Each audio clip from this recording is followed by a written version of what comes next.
Hi, സുവോളജിയിലെ most important ആയിട്ടുള്ള കുറച്ച് graphs. അതെ, ഗ്രാഫ്സ് ഫിസിക്സിലും കെമിസ്ട്രിയിലും ഉള്ളതുപോലെ ചില ഗ്രാഫ്സ് സുവോളജിയിലും ഉണ്ട്. സോ ഇമ്പോർട്ടന്റ് ആയിട്ടുള്ളതും എക്സാമിന് സ്ഥിരം ചോദിക്കുന്നതുമായിട്ടുള്ള ചില ഗ്രാഫ്സുമായിട്ടാണ് ഞാൻ എത്തിയിരിക്കുന്നത്. അപ്പോൾ നമുക്ക് സുവോളജിയിലെ ഏറ്റവും ഇമ്പോർട്ടന്റ് ആയിട്ടുള്ള ഗ്രാഫ്സ് ഏതൊക്കെയാണെന്ന് നമുക്ക് വേഗം നോക്കാം. ആദ്യത്തെ ഇമ്പോർട്ടന്റ് ഗ്രാഫ് എന്ന് പറയുന്നത് നമ്മുടെ ആക്ടിവേഷൻ എനർജി കോൺസെപ്റ്റ് കാണിക്കുന്ന ഈ ഒരു ഗ്രാഫ് തന്നെയാണ്. നമുക്ക് വിശദമായിട്ട് നോക്കിയാലോ എന്താണ് ഈ ഗ്രാഫിനകത്ത് പറയുന്നത്. നമുക്ക് എല്ലാവർക്കും അറിയാം, ഇതാണ് സബ്സ്ട്രേറ്റ് എന്ന് പറയുന്നത്. സബ്സ്ട്രേറ്റ് ഒരിക്കലും നേരിട്ട് എന്താകില്ല, പ്രോഡക്റ്റ് ആയിട്ട് മാറില്ല. പകരം ഈ സബ്സ്ട്രേറ്റ് വളരെ എനർജി കൂടിയ ഒരു കോമ്പൗണ്ട് ആയിട്ട് മാറും. അതിനെയാണ് നമ്മൾ ടെക്സ്റ്റിൽ ട്രാൻസിഷൻ സ്റ്റേറ്റ് എന്ന് കാണിച്ചിരിക്കുന്നത്. സോ സബ്സ്ട്രേറ്റ് വളരെ എനർജി കൂടിയ ഒരു ട്രാൻസിഷൻ സ്റ്റേറ്റിലേക്ക് എത്തും. ആ ട്രാൻസിഷൻ സ്റ്റേറ്റിലേക്ക് അത് എത്തിക്കാൻ വേണ്ടിയിട്ട് കുറേ എനർജി ആവശ്യമാണ്. ആ എനർജിയെ നമ്മൾ വിളിക്കുന്ന പേരാണ് ആക്ടിവേഷൻ എനർജി. സോ എൻസൈം ഉപയോഗിച്ചില്ല എന്നുണ്ടെങ്കിൽ നമ്മൾ ഇത്രയും അധികം എന്ത് കൊടുക്കേണ്ടത് വരും? ആക്ടിവേഷൻ എനർജി കൊടുക്കേണ്ടതായിട്ട് വരും. ഇത്രയും അധികം ആക്ടിവേഷൻ എനർജി കൊടുത്താൽ മാത്രമേ അത് ട്രാൻസിഷൻ സ്റ്റേറ്റിൽ എത്തുകയും പിന്നെ ഷഡേ എന്ന് പറഞ്ഞ് എന്തായിട്ട് മാറുകയും ചെയ്യും? പ്രോഡക്റ്റ് ആയിട്ട് മാറുകയും ചെയ്യും. എന്നാൽ എൻസൈം ഉപയോഗിച്ചാൽ അത് മറ്റൊരു വഴിയിൽ കൂടിയായിരിക്കും ആ ഗ്രാഫ് പോകുന്നത്. വേറൊരു വഴിയിൽ കൂടി അത് ട്രാൻസിഷൻ സ്റ്റേറ്റ് എത്തിക്കുകയും പിന്നീട് അത് പ്രോഡക്റ്റ് ആയിട്ട് മാറ്റുകയും ചെയ്യും. അങ്ങനെ വരുമ്പോൾ വളരെ കുറച്ച് ഇത്രയും മാത്രം എന്തിന്റെ ആവശ്യമുള്ളൂ? ആക്ടിവേഷൻ എനർജി കൊടുക്കേണ്ട ആവശ്യമുള്ളൂ. സോ എൻസൈം ഉപയോഗിച്ച് കഴിഞ്ഞാൽ ആക്ടിവേഷൻ എനർജി വളരെ കുറച്ച് മതി. എൻസൈം ഉപയോഗിച്ചില്ലെങ്കിലോ ആക്ടിവേഷൻ എനർജി കൂടുതലായിട്ട് വേണ്ടി വരും. So first graph activation energy without എൻസൈമും, രണ്ടാമത്തെ ഗ്രാഫ് ആക്ടിവേഷൻ എനർജി വിത്ത് എൻസൈമുമാണ്. സോ ഇതാണ് മോസ്റ്റ് ഇമ്പോർട്ടന്റ് ആയിട്ടുള്ള നമ്മുടെ എൻസൈമാറ്റിക് ആക്ഷനും ആക്ടിവേഷൻ എനർജിയും തമ്മിലുള്ള റിലേഷൻ കാണിക്കുന്ന ഗ്രാഫ്. ഇതിൽ എക്സ് ആക്സിസിൽ നമ്മൾ എടുക്കുന്നത് പ്രോഗ്രസ് ഓഫ് റിയാക്ഷനും വൈ ആക്സിൽ എടുക്കുന്നത് പൊട്ടൻഷ്യൽ എനർജിയും ആണ്. ഓക്കെ, സോ ആ ഒരു ഇമ്പോർട്ടന്റ് ഗ്രാഫ് നമ്മൾ പഠിച്ചു കഴിഞ്ഞു. ഇനി നമ്മൾ പോകുന്നത് അതേ ചാപ്റ്ററിൽ തന്നെയുള്ള എൻസൈമിന്റെ ആക്ഷനെ അഫക്ട് ചെയ്യുന്ന 3 ഫാക്ടേഴ്സിന്റെ ഗ്രാഫാണ്. ആ 3 ഗ്രാഫ് നമുക്ക് ഒരുമിച്ച് പഠിക്കാം. ആദ്യത്തേത് ടെമ്പറേച്ചറും പി എച്ചും ആണ്. This is P H and this is temperature. ഓർത്തിരിക്കുക, ഒരു എൻസൈം ആക്റ്റീവ് ആകണമെന്നുണ്ടെങ്കിൽ ഒരു മിനിമം പി എച്ച് ഒക്കെ വേണം അവിടെ. ആ മിനിമം പി എച്ച് ആണ് നമ്മൾ ഇവിടെ കാണിക്കുന്നത്. ഇനി കൂടി ഒരു പർട്ടിക്കുലർ പി എച്ചിന് എബവ് ആയി കഴിഞ്ഞാൽ പിന്നെ എൻസൈം വർക്ക് ആകില്ല. That is called maximum P H. എന്നാൽ എൻസൈം അതിന്റെ ഫുൾ ഓൺ ആയിട്ട് നിൽക്കുന്നത്, ഫുൾ അത് പൊളിയായിട്ട് വർക്ക് ചെയ്യുന്നത്, നല്ല കിടിലമായിട്ട് ഒരു എൻസൈമിന്റെ ആക്ടിവിറ്റി കാണിക്കുന്ന ഒരു പി എച്ച് ഉണ്ട്. ആ പി എച്ചിനെയാണ് നമ്മൾ ഒപ്റ്റിമം പി എച്ച് എന്ന് വിളിക്കുന്നത്.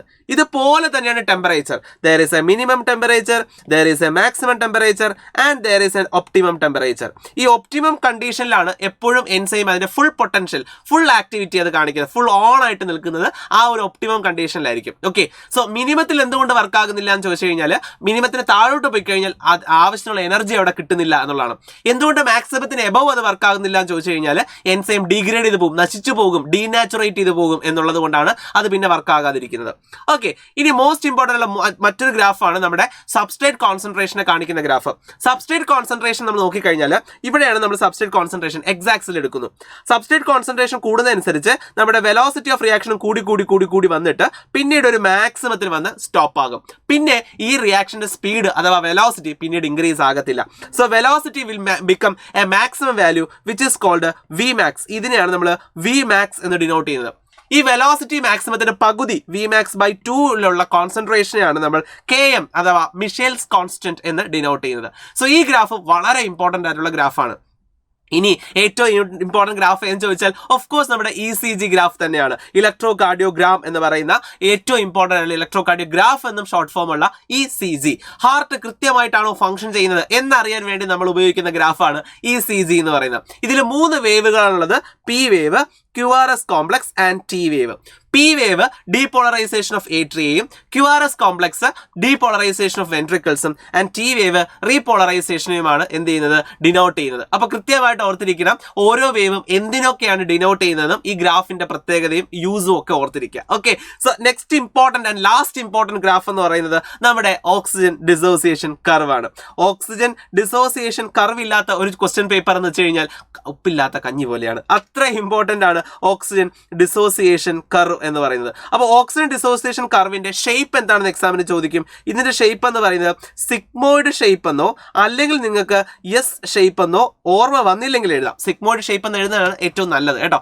ദെൻ ഇതിന്റെ ഒരു ആക്സിസിൽ നമ്മൾ എടുക്കുന്നത് പാർഷ്യൽ പ്രഷർ ഓഫ് ഓക്സിജനും മറ്റൊരു ആക്സിസിൽ നമ്മൾ എടുക്കുന്നത് percentage saturation of haemoglobin with ഓക്സിജനുമാണ്. സോ ഈ ഗ്രാഫ് എന്തിനാണ് യൂസ് ചെയ്യുന്നത് ചോദിച്ചു കഴിഞ്ഞാൽ, ഓക്സിജൻ ഹീമോഗ്ലോബിൻ ഉണ്ടാവാനുള്ള കണ്ടീഷൻസിനെ കുറിച്ച് പഠിക്കാൻ വേണ്ടിയിട്ടും അതിനെ അഫക്ട് ചെയ്യുന്ന ഫാക്ടേഴ്സിനെ സ്ട്രക്ചറിനെ കുറിച്ച് പഠിക്കാൻ വേണ്ടിയിട്ടുമാണ് ഈ ഒരു ഗ്രാഫ് നമ്മൾ യൂസ് ചെയ്യുന്നത്.